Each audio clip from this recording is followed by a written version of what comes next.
As you know, is not the first time that Trace has had a symposium dealing with minority languages, and the Trace Foundation really has carved out a unique presence here, not just in New York, but really in the world outside of Tibet. The Lhotse Library, which is one of the projects of the Trace Foundation, is a tremendous resource, and as somebody involved in the academic study of Tibet, I have to say that it's a fantastic thing to have.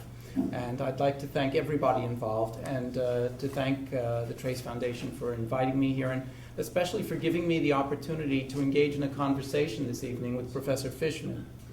Prior to coming here, the Trace Foundation organizers had said to me, why don't you put together some questions for this conversation with Professor Fishman, and I did put together some questions, and Professor Fishman said to me, it doesn't matter what you asked, I'm going to say whatever I want. And I have to say that on the basis of our conversation earlier, I think that's actually going to be quite a treat. Because he's an extremely, in addition to all of his erudite accomplishments, he's an extremely lively and informative speaker. So this is really an honor for me, and so why don't we just try the luck of the draw, and I will ask one of my questions, and let's see what answer we get. Okay? I'll also try one of my answers. Okay, the first thing I want to ask you is, and my questions also were designed not to engage in something which is hyper-specific, but to draw out the subject for all of you in the audience who come from a variety of perspectives and backgrounds to this. I'd like to ask you to describe the underlying systematic attempts to reverse language shifts. What does a proponent of reversing language shift have to say to those who feel that non-majority languages ultimately hinder national integration and hold back the process of bringing minorities into the economic and intellectual mainstream of a given society?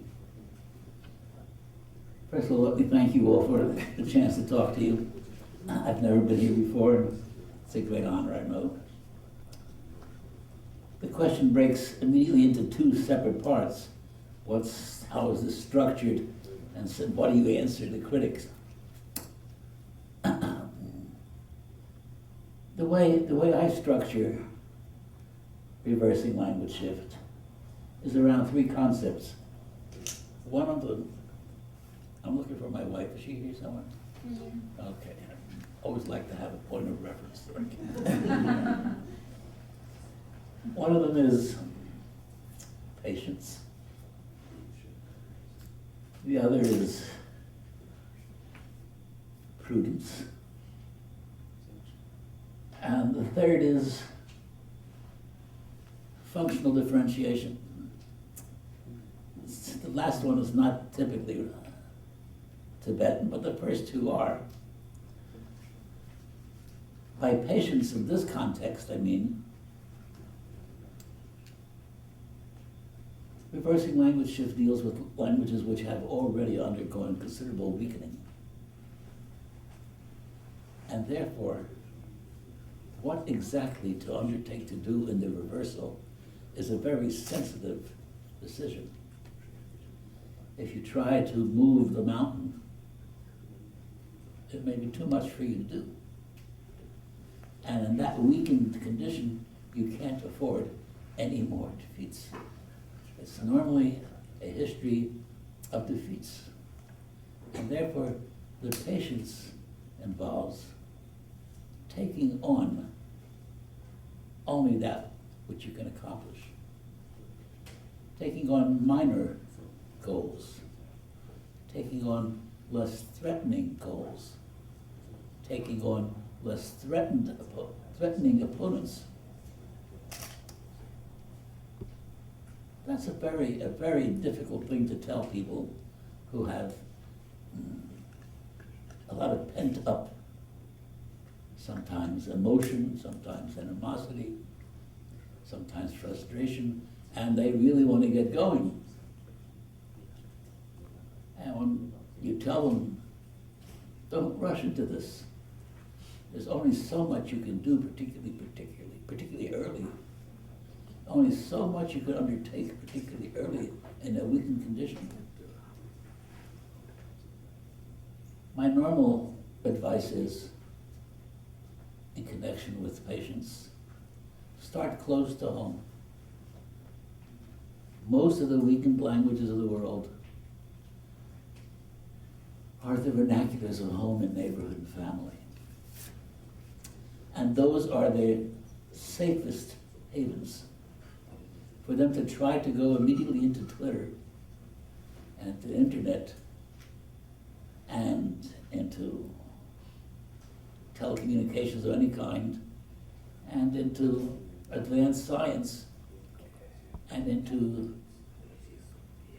public finance and into manufacturing and into all the things that move and shake the modern world is more than they can handle and will normally be their downfall.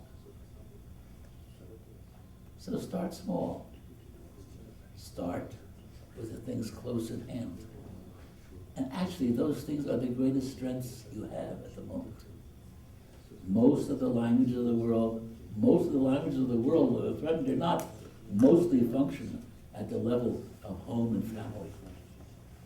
And that is their greatest strength.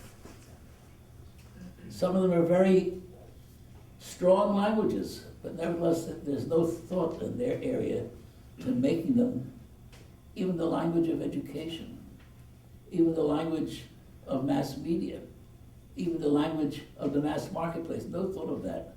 These are languages of home and family. The reason why that's so important is, first of all, you've already got that.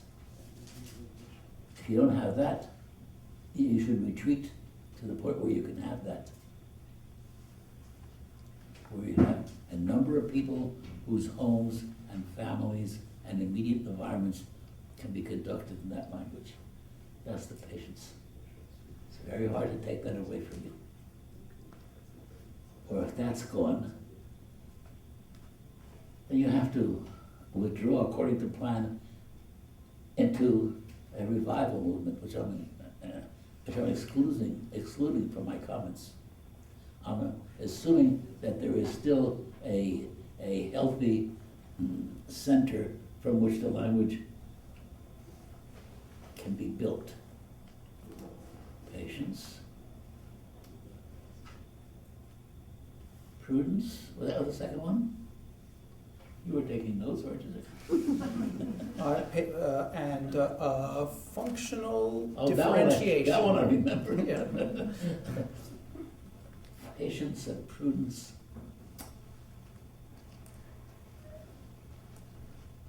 Prudence has to do with the same lesson, but with the realization that you must not let yourself be enticed by the great white brother, the great white father. Funds come from that source. All kinds of false supports come from that source. Those supports can be undercut and removed just when you need them most. And therefore, part of the patience is the prudence to undertake the things you can support yourself. You have to be able to support it even if the great white brother or father decides not to support you any longer.